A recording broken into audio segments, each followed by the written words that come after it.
encerrado a live, mas é porque, como vocês sabem, o Instagram tem o limite de 1 hora. Explicando aqui, Léo, né, que o Instagram tem limite de 1 hora, e aí a gente teve que encerrar rapidinho, mas agora a gente retorna tranquilamente. Bom, estamos de volta, obrigado a quem voltou. Então, continuando, né, um pouco do que eu estava falando, sobre essa questão de compartilhar o conhecimento e quais os frutos gerados disso, quando a gente faz esse tipo de compartilhamento e todo mundo ganha, quando eu cheguei aqui em Piauí, que eu voltei, ficou bem diferente para mim. Foram só 8 anos que eu passei em Salvador, mas parece que o seu ciclo de amizades, todo mundo parece que já saiu também da cidade. Você chega aqui, por exemplo, como eu demorei 8 anos fora, a gente que eu saí daqui tinha 12 anos, eu voltei já estava com 20, entendeu? Já era o pessoal que era adulto, começando a trabalhar, começando a andar na Praça Rui Barbosa, e o pessoal que era do meu tempo, vamos dizer assim, já não estava mais. Mas eu não encontrava tanta gente da área de tecnologia que não essa parte do compartilhamento de internet. Alguns, sim, com a parte de manutenção de computadores e tal, mas a área de desenvolvimento eu achava precária em relação à sociedade que eu convivia em Salvador, vamos dizer assim, ao meu círculo de convivência em Salvador. E quando eu cheguei aqui, o pessoal, por exemplo, eu passava por um problema de precificação do trabalho.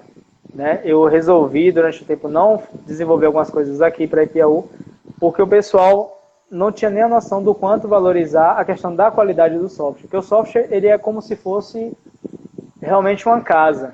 Né? Você tem arquiteto de software, você tem engenheiro de software, você tem o programador, que seria o pedreiro. Então, você tem várias áreas envolvidas ali. E ele tem qualidade da mesma forma que a casa tem diferenças de qualidade. E aí eu decidi, assim, não atuar profissionalmente desenvolvendo software aqui em Piauí. Chegou no ponto que, aí eu comecei a observar, eu falei, tá, eu vou começar a desenvolver, acho que uns sites, algumas coisas, para a igreja, para uma escola, para entidades, né, sem fins lucrativos, que aí eu mostro o serviço e aí quem quiser depois tiver interesse em contratar, contrata pela qualidade. E aí foi quando eu cheguei num ponto que eu fui desenvolver, aí começou também a questão de comecei a estudar, foi sugando mais meu tempo, e eu sempre trabalhei em equipes de desenvolvimento lá em Salvador, nas empresas que eu trabalhava. Era mais em equipes do que desenvolvimento individual. E aí eu percebi que aqui havia uma dificuldade de formar equipes. Então foi quando eu comecei a pensar nessa possibilidade de passar o conhecimento. Né? Então, um dos projetos, por exemplo, que eu já tinha pensado era no ensino de computação, que eu falava dessa questão do ensino computacional. Cheguei a colocar isso no papel, né? Tem isso no papel, porque é algo que já existe em alguns estados, em algumas cidades. Como eu falei, eu faço parte de um grupo no WhatsApp de uma reunião de code clubs do Brasil inteiro. E seria ensinar esses alunos de forma de forma voluntária, e é um projeto que não exige que você tenha conhecimento de desenvolvimento para você iniciar esse projeto, porque todo o material ele é feito, a programação ela é feita com bloquinhos coloridos, usando personagens de desenho animado, então você não tem que realmente escrever o código. Ele tenta te ensinar a pensar como resolver problemas.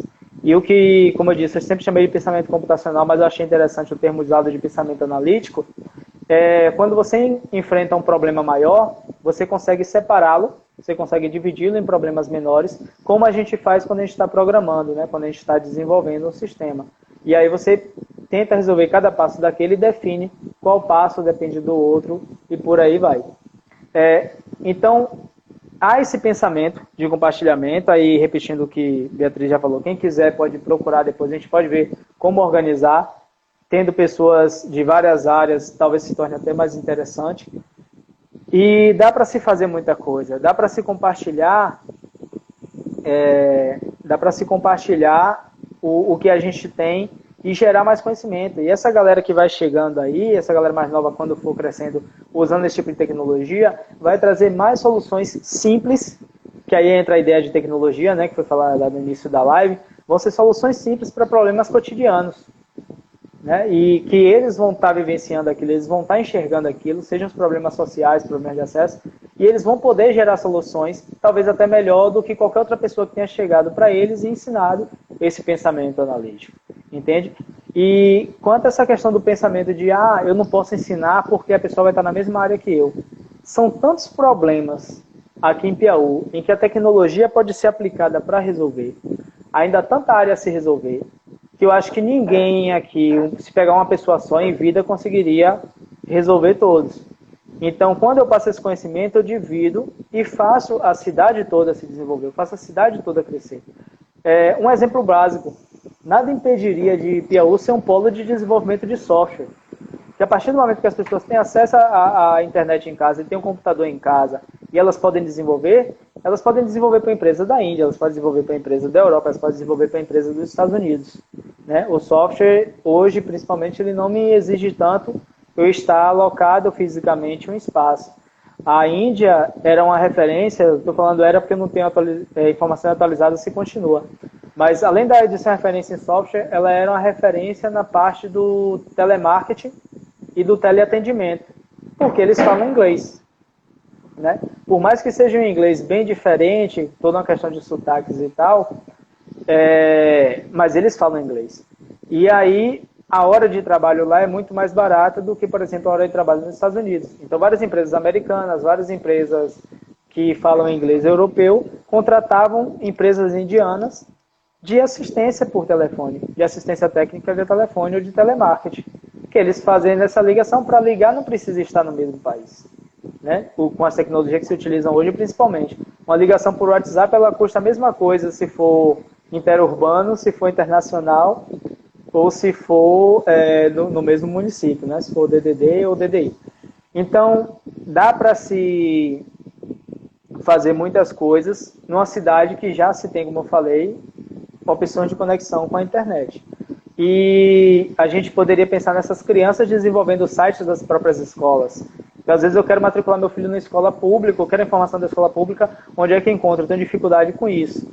Porque essas crianças no último ano de estudo não poderiam atuar como monitores, porque o interessante desses projetos de ensino de computação é isso. Eles não estão ali para transformar as pessoas em matemáticos egoístas. As pessoas não vão se tornar aquele nerd cabeça fechada e mundo fechado que algumas pessoas têm imagem.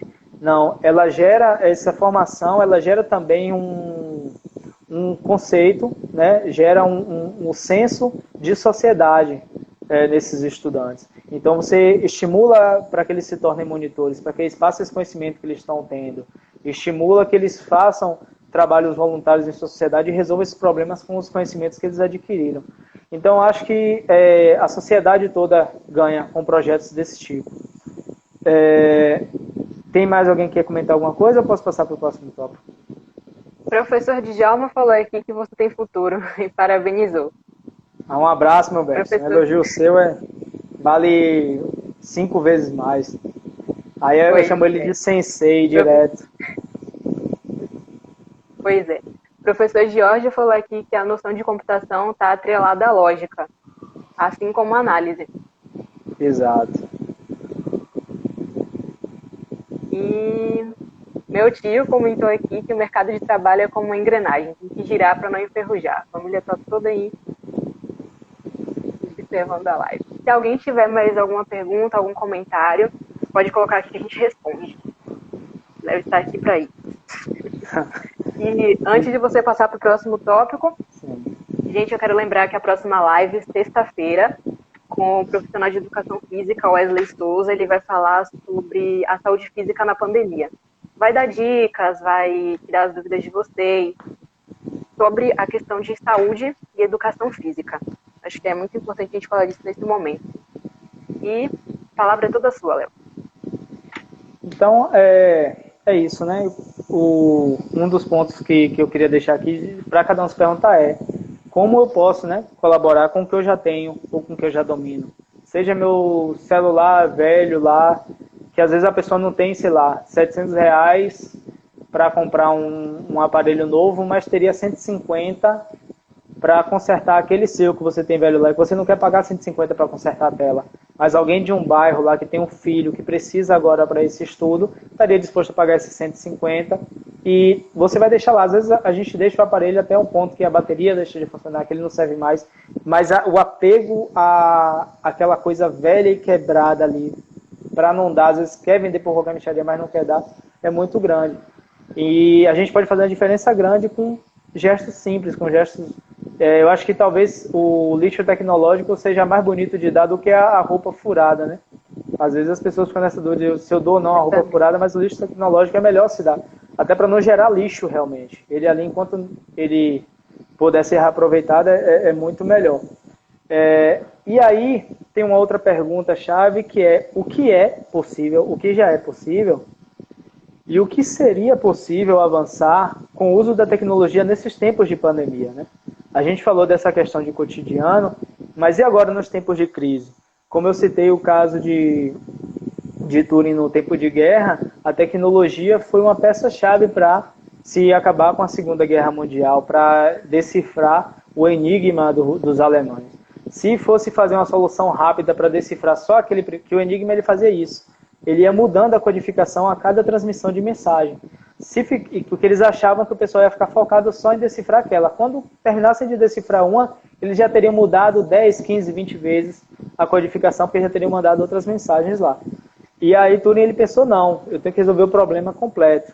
Né? Então, enquanto a gente ficar tentando tapar os buracos, sem enxergar as verdadeiras soluções que a TI nos oferece para problemas que a gente está tendo de forma recorrente, a gente vai continuar tapando o sol com a peneira, vai continuar colocando areia onde tinha que colocar cimento, entendeu? E não vai resolver.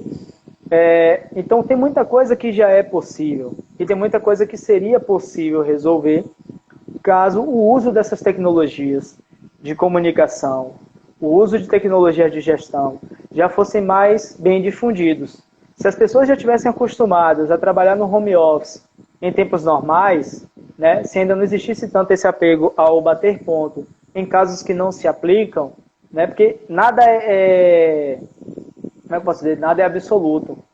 Também esse vislumbramento que estão tendo do home office, depois alguns vão ver e alguns já estão vendo que não é para todo caso que se aplica. Mas também não é para todo caso que se aplica aquele bater ponto da carga horária presencial. E se as pessoas, por exemplo, se as tecnologias é uma coisa que... E aí pode ser uma coisa que gere discordâncias, mas discordância também é bom, referente ao uso de celular. Né? A França proibiu os celulares em salas de aula. Eu achei um retrocesso imenso para a França. Se fosse aí é uma questão de um... Né? A Ariana aqui pode dizer que eu estou com um pensamento colonialista de achar que a gente é inferior. Ela acabou de comentar. Viva São João. Ela botou que tem que ter cuidado para a tecnologia não precarizar ainda mais as relações trabalhistas e onerar a saúde do trabalhador. Exato. Como eu falei, tem casos e casos onde dá para se aplicar. Porque às vezes eu me desloco, aí vem essa questão até da saúde, Ari. Eu acho que eu vi um videozinho, um GIF, de um trabalhador que ele tem que acordar muito mais cedo para tomar o banho, tomar o café, e aí pega 2 horas de transporte para ir para o trabalho, para chegar lá e sentar em um computador naquela sala. Muitas vezes não tem tanto contato. Falando em celular, o assunto chegou na live. Diga, DH. Aí, muitas pessoas têm que se deslocar horas e horas em um transporte público sem qualidade nenhuma para chegar lá sentar no computador em alguma sala isolada. Entendeu? E aí depois pega e volta para cá todo esse trajeto que ele poderia fazer da casa dele. Tem casos de pessoas que, em empresas menores, tem casos de pessoas que têm internet se vacilar até melhor em casa do que na empresa. Tem empresas que não dão equipamentos tão bons para os seus funcionários, a depender da função. E em casa a pessoa tem um equipamento melhor, seja porque usa para jogos, para edição de vídeos, enfim. Mas há de se pensar que temos várias ferramentas que poderíamos utilizar no nosso cotidiano para que nesses momentos de crise a gente passasse por eles de forma mais tranquila. A gente tivesse menos dificuldades para passar por eles. As ferramentas de venda, por exemplo. Hoje o pessoal está vendendo pelo celular, está atendendo pelo celular. E, lojas online já existem há muito tempo.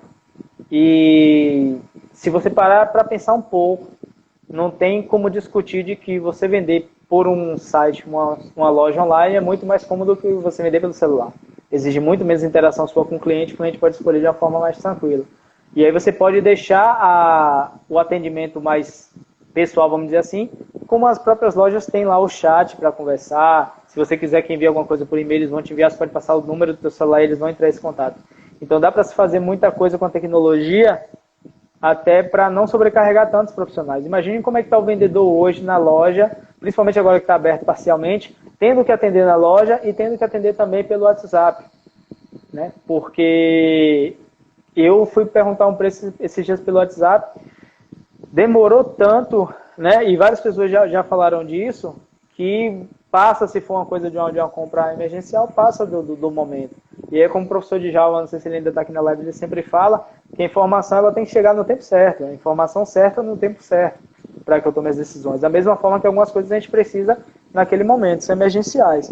Então, a gente já tem tantas ferramentas online de gestão de equipe, a gente já tem tantas ferramentas online de gestão de projetos, né, que são as coisas que saem do nosso alcance.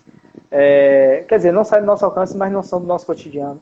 A gente já tem muitas ferramentas de gestão de processo. E aí entra a minha preferência pelo software livre, é que muitas vezes a sua equipe, e aí voltando um pouco mais ainda, muitos dos efeitos não estão nas ferramentas, estão em quem está utilizando, e eu não diria defeito, às vezes é por dificuldade, às vezes é por falta de vontade.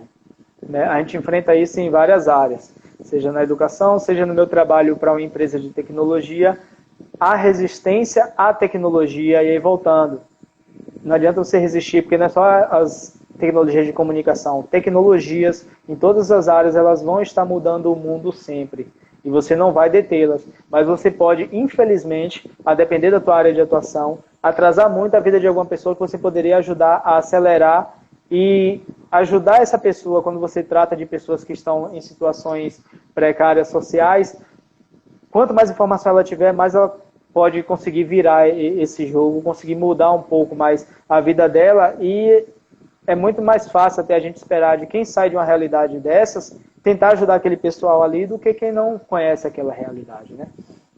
Então, dá sim para a gente fazer muita coisa com o que já se tem, dá para se procurar muito de software livre. Sempre que você tiver algum software que você quer aprender, e ele é pago, por exemplo, muito se fala do Photoshop, muitas coisas que o pessoal faz no Core eu faço no GIMP, que nem é vamos dizer assim, nem a alternativa ao Corel.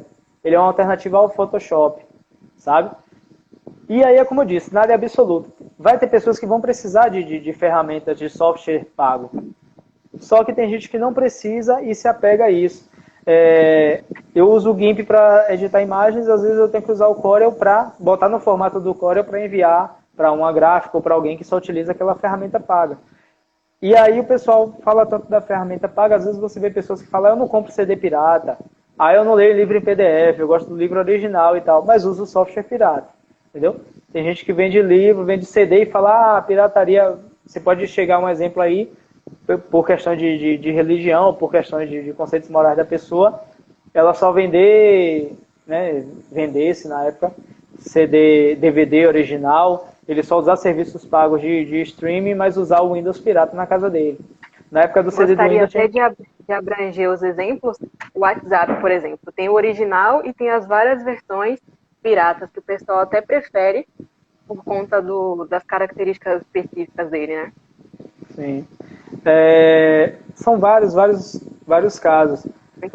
Você tem o sistema operacional, você tem sistemas de edição de imagem, edição de vídeo, que alguns gratuitos são muito bons. E outra, quando você fala de sistema operacional, você fala muito na dificuldade de usar, mas é porque o Linux é difícil, porque o gratuito não me atende. Vários e vários softwares pagos, né? E quem já trabalhou comigo em algumas empresas, eu não vou especificar aqui, mas já viu, às vezes, a gente criticar o software que foi pago caro por ele, e ele chega lá e também não atende, sabe? Mas já foi pago, já se pagou por ele e se continua utilizando. Às vezes se exige muito mais do gratuito, é igual aquela história, se eu conheço uma pessoa que é boa, eu não aceito que ela faça uma vírgula que eu considere que seja errado ou que eu considere que seja mal. Agora, quem já não vale nada mesmo, o pessoal aceita tudo. E qualquer coisinha boa que aquela pessoa faz, mas fulano não é tão ruim, ele fez isso de bom. Ele fez só uma coisa boa. Então, se exige muito mais do software livre. Qualquer dificuldade de aprendizado já se fala que não presta. Quando o Windows mudou para o Windows 8, quando o Windows mudou, cada versão que o Windows muda, todo mundo fica completamente perdido. Demora 3 meses utilizando aquilo ali até aprender. Se você gastar esses 3 meses utilizando um software livre, você vai aprender, sabe? E aí, alguns técnicos que trabalham comigo, que já trabalharam, a gente sempre conversa sobre isso. Inclusive, tem um que... uns 2 ou 3 que já se converteram referente a isso. É o que eu falo direto. Por exemplo, eu não vou chegar numa prefeitura de interior e vou impor o Linux, o uso do Linux. Eu não vou comprar essa briga para mim, porque é desgastante, a não ser que você tenha equipe muito grande e você tenha muita autonomia. Mas a maioria das pessoas que utilizam o computador ali não precisam do Windows. E aí você vai ter vários órgãos de vários estados diferentes, várias unidades federativas. Você vai ter órgãos de vários municípios, talvez órgãos federais, que estão utilizando computadores com um sistema proprietário sem a licença. Então, tá indo contra a lei, sabe? E aí, quando são várias máquinas, são várias licenças diferentes. São várias licenças que estão se deixando de pagar. Então, o software gratuito, ele atende a muita gente. E aí, esses técnicos, amigos meus, sempre tem alguns que, quando não conhecem ainda um software gratuito, ele pega e fala, mas tem muita coisa que isso é mais difícil, o usuário não consegue. E eu falo o seguinte, o culpado pelo software livre não ser tão difundido não é o usuário comum, é o técnico, é quem dá suporte. Por quê? O usuário comum, ele não pode reclamar que o software gratuito é difícil, porque se o usuário comum ele não sabe instalar aí eu estou falando da forma mais geral, ele não sabe instalar uma impressora no Windows. Ou se ele sabe instalar do jeito básico, qualquer probleminha que der num drive, ou qualquer coisa que sai do comum ali, ele já não sabe mais. Às vezes a pessoa sabe abrir o Word, sabe digitar o Word, sabe botar um negrito, mas não sabe colocar a numeração de página para começar em uma página e não começar na outra, para começar de um número diferente. Então, será que realmente essa pessoa ia ter tanta dificuldade em mudar para um software livre? Sabe? Será que realmente o software pago é tão fácil assim para ela, ou é porque ela acha suporte mais fácil? Então, se as pessoas de suporte enxergassem que eles não ganham dinheiro em estar colocando um software pirata no computador de alguém, sabe? Eles estão ganhando dinheiro pelo serviço. Esse dinheiro pelo serviço eles vão ganhar da mesma forma pelo software gratuito. Então, dá para se difundir muito mais software gratuito, dá para se resolver muito mais coisa. E a graça do software gratuito é, na hora que eu for colocar para um aluno com menos condição utilizar, ele não vai precisar pagar isso. Entendeu? A escola pública não vai precisar passar por todo um processo de licitação ou de dispensa de preço para comprar, porque o gratuito não tem pagamento. Chegou lá, baixou, saiu uma versão nova, não preciso fazer um processo de atualização ou uma nova compra. É só baixar e utilizar. Eu estou sem meu computador, cheguei em outro computador. Eu chego lá e utilizo. Por isso que a Microsoft não vai em tua casa para ver se você está usando um Windows pirata, com um Office pirata. Porque se você só aprender a utilizar o software deles, quando tu for trabalhar numa empresa, a empresa vai ser obrigada a usar o Microsoft Office, porque os funcionários dela só sabem utilizar o Microsoft Office. Então, para ela é interessante que tu fique preso a essa tecnologia, que tu sinta essa facilidade em utilizar a tecnologia deles. Entendeu? Porque aí, quando for para uma empresa que vai precisar de mais licenças, é aí que os advogados deles vão trabalhar. E a Microsoft, há um tempo atrás, tinha mais advogados do que desenvolvedores. Não sei se a realidade continua a mesma. Você ia fazer alguma pergunta? Professor Jorge, você falando sobre software livre, ele perguntou qual é a diferença entre este e o código aberto. Patrick Costa comentou aqui que em tempo de pandemia, quem domina o OBS será sempre um freelancer para a live. Também o professor Jorge falou sobre o Ubuntu, né? Que é mais leve, mais rápido, mais seguro. Dá menos trabalho. Exato. Professor Giorgio até me surpreendeu a primeira aula que eu assisti com ele, usando o Ubuntu lá. Eu falei, o cara tá entrando bem aí. E Patrick é meu primo, né? Mora lá em Salvador. Realmente, hoje está se abrindo muito espaço de serviços de freelance para o pessoal. E sobre a pergunta do professor Giorgio, na verdade, entra muito dessa discussão do software livre, né, e do código aberto referente a isso. É por causa o termo free também gera muita coisa, porque o software livre, vamos dizer assim, a gente chama em inglês de free software. E o free pode ser tanto grátis quanto livre, né? Então, vamos dizer que o grátis seja o livre de pagamentos. E já se utiliza muito mais, eu pelo menos quando eu vou falar, eu uso muito o termo open source, que é o código aberto, né, quando ele realmente é aberto, para não usar o livre. Mas quais são as diferenças? Uma coisa é eu poder acessar o código desse sistema ou não. Outra coisa é eu pagar por ele ou não. Certo? Então são softwares que são gratuitos, eu não pago por eles, mas eu não tenho acesso ao código dele para alterar do jeito que eu quiser. Ah, eu queria que esse software aqui, tal coisa fosse azul e que eu não preciso dessa função. Se eu tirar, ele vai ficar mais leve e vai ficar mais rápido. Então, alguns códigos, alguns softwares, por mais que eu não pague por ele, eu não tenho essa liberdade. Ele é livre para utilização. Ele é gratuito para utilização. Porém, eu não tenho acesso ao código dele. Já outros podem ter o código aberto e serem pagos. Então eu vou lá, pago ao cara um valor e compro o software dele com direito a acessar o código e alterar completamente do jeito que eu quiser. Então, muitas vezes, normalmente, a gente tem muito software gratuito e de código aberto. Então, para quem está aprendendo a programar e quer fazer alterações naquele software, e quer ver um software já rodando, né? Ah, eu queria fazer uma coisa para isso aqui, mas tem aquele ali que é código aberto e é gratuito. Eu posso baixar, abrir o código dele e aprender até como é aquele código que foi desenvolvido para eu fazer. Uma coisa que me decepcionou muito uma vez foi quando eu vi uma entrevista de Jô Soares com dois caras que são referências do open source e do software livre aqui no Brasil. Jô Soares, ele chegou sem domínio do assunto e tentou colocar os caras contra uma parede que ele não deixava os caras falarem. Então ele vinha, colocava uma ideia, quando os caras iam falar, ele cortava. O que acontece? Ele veio falar, mas se esse código é aberto, ele não é mais inseguro? Não. Por que ele não é mais inseguro? O pessoal acha que se eu ver o código, eu vou conseguir invadir. Você vê que a Microsoft, o código deles é fechado e muita gente invade, né? Pega muitos vírus. Pois é. Aí o pessoal fala, não tem vírus para o Linux. Na verdade, pode se desenvolver vírus para o Linux. E para os sistemas que rodam em cima dele. Porque o Windows também é invadido por outros sistemas. Às vezes meu Windows está redondinho ali, mas eu baixo um programinha para fazer live, vamos supor. E esse programa tem que acessar minha câmera. Então ele tem que ir lá embaixo no lugar que o Windows acessa. E o Windows tem que dar permissão para ele para acessar essa câmera. Mas às vezes nesse ponto da câmera aí tem uma falha em quem desenvolveu esse programinha. Isso, tem uma brecha.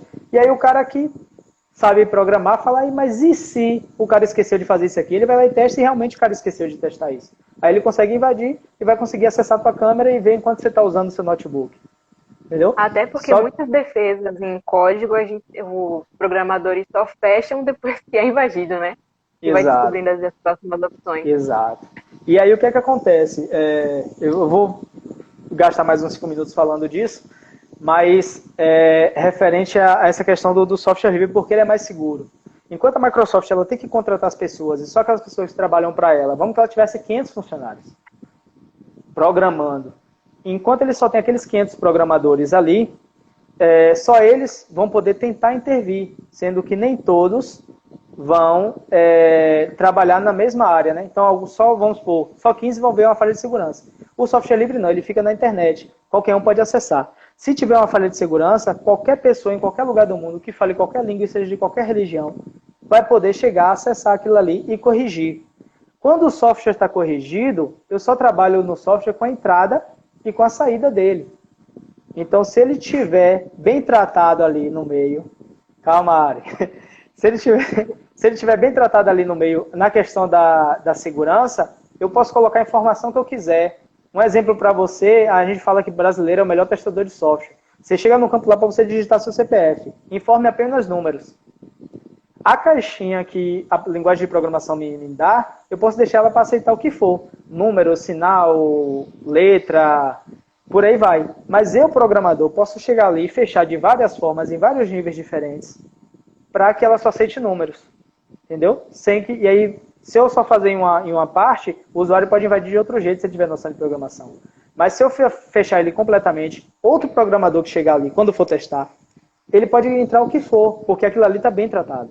Então, no software livre, várias pessoas acessam e várias pessoas com cabeças completamente diferentes lacram aquilo ali. Então você pode desenvolver um vírus para o Linux, mas a mesma falha que tu enxergou ali, não só o Linux, qualquer outro software livre, a mesma falha que tu enxergou, outra pessoa da comunidade também vai ter enxergado e vai corrigir o código e mandar para uma equipe que vê se o que o cara alterou não gera uma outra brecha e vai falar, não, agora quem baixar aqui vai baixar com essa correção, ou quem atualizar vai atualizar e fazer essa correção. Então o software livre ele é corrigido da noite para o dia, enquanto o software pago você tem que esperar vários meses aquela velha atualização do Windows que baixa, que às vezes trava o computador.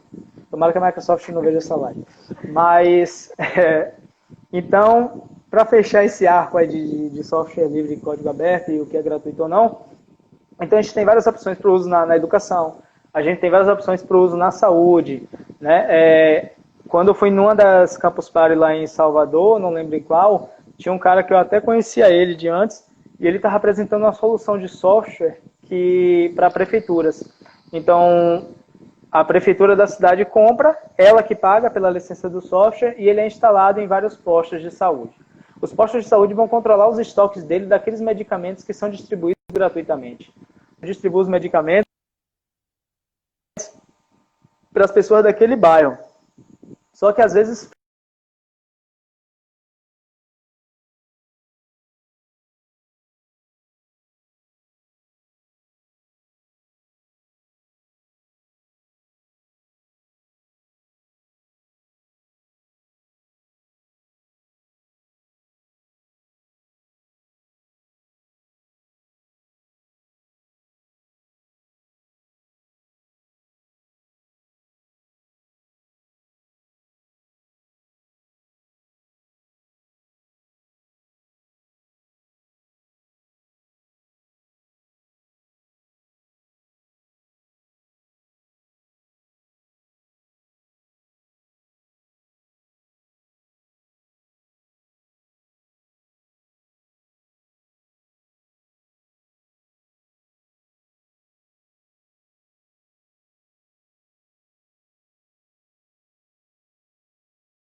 está pausado?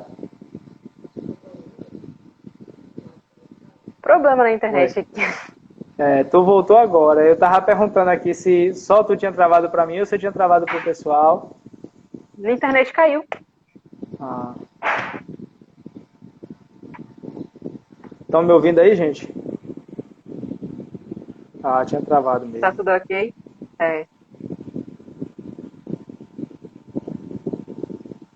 Pronto. Tá legal então, agora? Estão conseguindo agora. escutar direitinho? Acho que...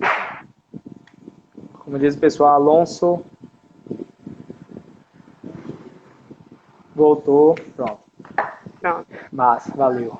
Então, eu não sei até onde vocês ouviram, mas vou repetir. Uma solução para a saúde, onde eu baixo um aplicativo gratuito no meu celular e cadastro medicamentos de uso contínuo e de distribuição gratuita que eu tomo, que eu faço uso. E os postos vão cadastrar quais eles têm. Então, se o posto do meu bairro não tiver, eu não preciso me deslocar até lá. Eu olho, ele vai olhando por proximidade dos postos de saúde, onde tem aquele medicamento. Então, imagine isso hoje em tempos de pandemia.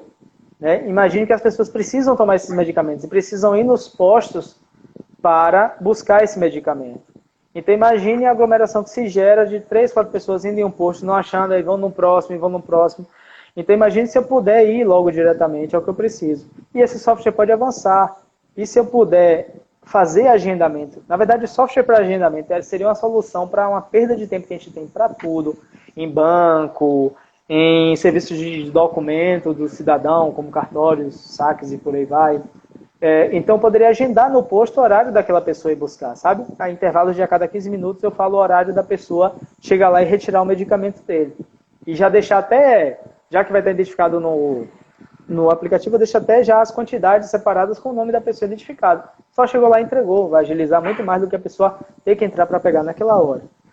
E para ação social não tem nem como falar, porque seriam várias coisas, desde os cadastros, desde os cruzamentos de informações cadastrais para evitar fraudes, né, em recebimentos de benefícios.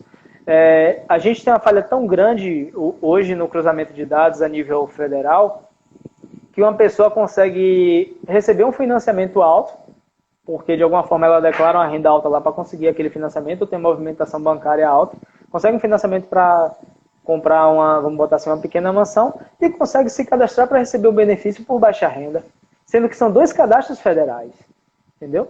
Como isso é possível? É falta de cruzamento dos dados. Então, os cadastros tem uma tendência, é perigoso, tem seus riscos, tem, mas tem que ter uma tendência a ser unificados. E aí essa questão da segurança há de ser estudada, entendeu? Há de ser estudada sempre. Essa parte de segurança fica parecendo que quem é de TI é bruxo, né? O pessoal tem um medo de quem é da área de TI, de quem domina a área de TI, que parece que vai fazer uma bruxaria, um encantamento, vai roubar a sua alma digital. Mas, tanto que se fala muito, um hacker, o pessoal tem medo de hacker. Gente, hacker é um ser humaninho do bem, o hacker, né? O cara do mal é o cracker, que ele entra para quebrar o sistema, né? Então, qualquer cara bom, um bom profissional em segurança de tecnologia, ele tem que saber como invade, sabe? Não tem como eu imaginar, tipo assim, por que o cara pensou em botar o arame no muro? Porque ele sabia que a pessoa podia pular o muro, né? Então, se ele não soubesse que era possível pular, como escalando, subindo, passando por cima, ele não ia pensar, ele fala, botei o muro, tá tudo resolvido. Aí vem o cara de lá e pensa, eu consigo pular o muro. E vai lá e sobe. Então, quem pensou em qualquer medida de segurança, imaginou uma falha da segurança. Então, o hacker, de uma forma geral, é alguém que consegue identificar falhas de segurança. E muitas dessas pessoas aí tem as cores dos chapéus, que a gente chama, né? Tem o white hat, tem o black hat, tem o red hat. Então, o cara bonzinho, ele sabe identificar, né, o mocinho da história, ele entra no sistema, ele vê se está validando algumas informações, se ele conseguir invadir, ele vai chegar para a empresa e falar, principalmente se for um órgão público, algo do tipo, isso aqui